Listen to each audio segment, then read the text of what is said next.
Hola amigos, it's Will here from Will's Custom Figures, coming at you today with a big bad breakdown of the one and only DC's Catwoman from the DC Multiverse range and Marvel Legends Bullseye. So please guys sit back and relax while I talk you through why and how I made these figures pinless and also shortened Catwoman and everything else in between. So firstly, I'm going to move the lovely Catwoman back here a little bit. I'll start with the simplest of both of them. Here is the one and only Bullseye. A really cool figure and somebody that I absolutely had to have in my collection. As you can see, I've got polymer super sculpey clay, has a nice plastic style finish, and I've just applied it in all the little holes all over the figure. I've then cooked it in the oven. Cook it on around about 95 to 100, that's UK.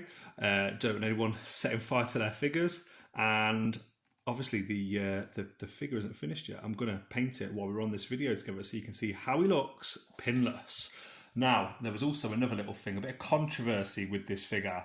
This knife that it came with was just completely black. It's very, very basic. It's the smallest of all nuances, but I had to do it. I couldn't justify leaving that knife not painted, so I've added a nice little silver wash to that, and I'm going to talk you guys through everything else related to Bullseye in a moment when I do the repaint. Now on to the lovely Catwoman. Wow, for me this is one of the all-time coolest Catwoman figures that I've ever laid my eyes on. It is the definitive for me, but as you can see, she is a little bit tall. Now, how does she scale next to Bullseye? A little bit taller, but she's wearing heels. I can justify that in my display, especially if she's crouched or, in a different stance, for example. Now, when I was doing the customization, I was adding on, I wanted it to look pinless, cutting away any excess plastic and then making sure the same as with Bullseye, I used the polymer super sculpey clay just to go over her and fill in. You can see there's little holes here in the insides and the outsides of the legs, and then cooking it. Now, when I got it out of the oven, I just looked at it, it was way too big. So what I decided to do was, and I'm going to zoom in the camera here, hopefully you guys can see, I've actually cut the boot. So what I decided to do was, I've taken off these two little chunks of plastic. You can see they're around about 1 centimetre each that I've cut away. I did it straight underneath the boot in line with the actual laces to make sure that it fell in line. I'm going to really try and zoom this in. Bear with me a second. Let's try and get a good view on this. And here we go, I'm back at, sorry, I had to pause the video there because, it's quite dark here. It's like 7:20-ish in the evening. So, as you can see, these pieces were previously there. And what I've done is, I'll get this one, I've actually cut out 1 centimetre of the laced area. I've cut it exactly 2 sets of laces. So, she was actually this much taller. If we compare that next to Bullseye, let's just recenter this focus here. Yeah, so she would have actually stood this tall compared to Bullseye. Way too tall for me and for my collection and what I want to see. Now, just before I get on to actually how I painted and what I did in super gluing the legs back together, I want to show you a bit of a scale shot next to the one and only Batman. As you can see, if she was taller than that, in my opinion, she's a little bit too tall compared to Batman. So I'm very happy now with how she scales in line with the rest of the DC wave, and in case I ever want to do a mashup and do a DC and a Marvel display. So the process of cutting out this piece of plastic of Catwoman was pretty simple. Just cutting straight beneath this little bit of a overlap here, and then cutting off the centimetre and then re-gluing it just with super glue, like you guys have seen me do many times using the Mitra Bond super glue and the accelerator. Now, the paint that I'm going to be using is this Game Colour Black by Vallejo, one of the best sets of paints you can get for anybody that's new to this channel. And all I do is simple as anything. Once the clay has been cooked, I will then just apply the colour on and I will blend it in. So I don't just cover that little bit, because you can quite often see that it's been repainted. I want it to really blend in as best as I can possibly get it. So I will use a small bit of paint and then make that small bit of paint go quite far and also cover up some of the extra little bits, you know, of the musculature and things like that to bring out little highlights. And it does give a nice little finish. Marvel Legends actually do get a lot of critique. I'm just going to move Catwoman back there. For not dry brushing a lot of their figures and adding on the small nuanced details. So if you just practice with this, guys, just pick up a figure, pick up like an old secondhand figure and just practice with it if you've never done it before. I really, really love it. It's one of my favourite things to do. Do I need a pinless Bullseye? Not really. But would I prefer a pinless Bullseye than a pinned one? Yeah. They've got lots of pinless tech now. And whenever I see a new release go up, people are like, man, why has it got pins? Why? Like, it's just an old book. I think Spider-Woman got released yesterday. And there were some pictures of her. And yeah, people are just slating it online. It's the old book. It's the, you know, they've not done anything. They're using the same molds that they were using, you know, 5, 6, 7, 8 years ago. And to me, that just seemed a little bit lazy. And as you can see here, this is really quite a quick and easy process, guys. There you go. The legs are done already. I'm going to pause this video now. I'm going to do the arms and then I'm going to show you how Bullseye looks when he's done before I move over to Catwoman.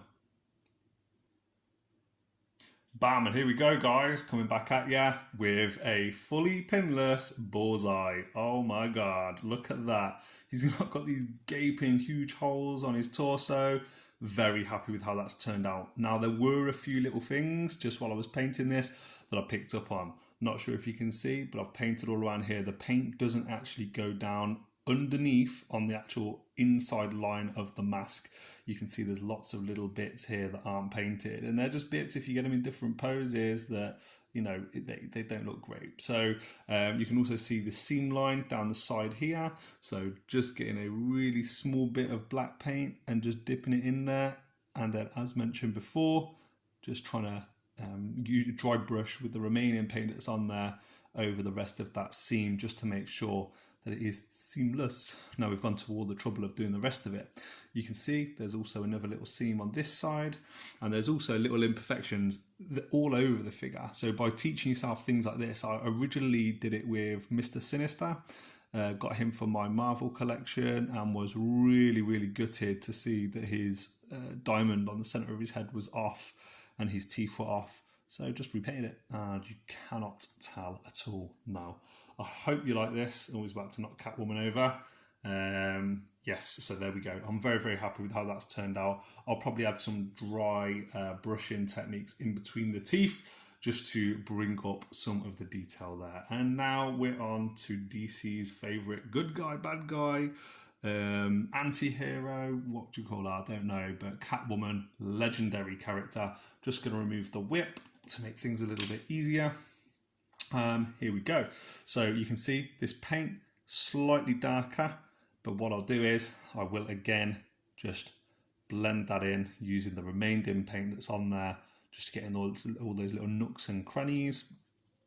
Now, one thing that I did notice when I was doing this is that you can see a little bit of glistening around the knee, around the where the boots join, where I super glued it.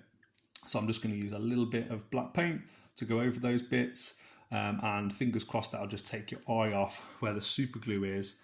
I don't want your eyes to be attracted to the super glue. Instead, I want your eyes to be attracted to this awesome looking face, the whip, the pose that she's in, that kind of thing. Now I want to do the same with the inside here, and as you can see, I think when you've applied all of these paints on there, the best way to give it that final finishing touch is to give it a nice spray with a matte spray paint just to seal everything. Lots of people like to use different like varnishes and glosses and things to bring up certain details on the on whichever action figure it is you're looking at or you're talking about customizing or you're thinking about working on. But yeah, that's what I like to do. I like to apply the matte. You can see again, there's a little bit of super glue around there. So I'm just going to apply the black. Then I'll pause this video. There we go. A little bit of clay where the seam wasn't quite perfect. I did get a bit of a hiccup doing that because when I was cutting the boot, I cut slightly more off this boot than I did off the other boot. It's a very slightly different angle. So yeah, I had to shave off slightly more off the other side to try and balance it. And then when I glued them together, there was a small seam where you could see the difference in height was, so I just filled that in with clay. But as you can see now, this side looking awesome. This side, giant pins. Let me pause this video and I'll come back to you in a minute when she's completely pinless. And here we go, guys, coming back at ya. Here she is, all finished. Catwoman, looking badass, looking pinless. And I've saved the final 2 pins to do with ya. Here we go.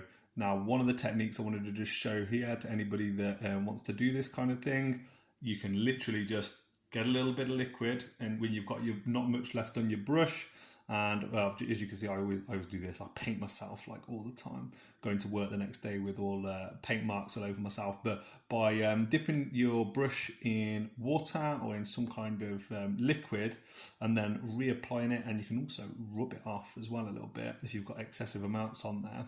It helps blend all of that in, gets into all those little nooks and crannies and crevices. So I'm really, really happy with how this has turned out. I noticed as well there were some imperfections with the paintwork on her behind, and I think Catwoman is ready, like only she is, to open up a can of whoop ass. Let's bring the amazing looking Bullseye over. As you can see now, guys, this is what you want in your superhero collection. It certainly is what I want. So guys, I hope you've enjoyed this video. It's been really, really nice putting this out. I've been dying to film this. As you can see, Batman is an absolute tank standing over both of them, like genuinely looks menacing. I'm actually quite tempted to do a similar thing with him, take out a little bit of that extra height from there so he blends in better with my Marvel Legends collection.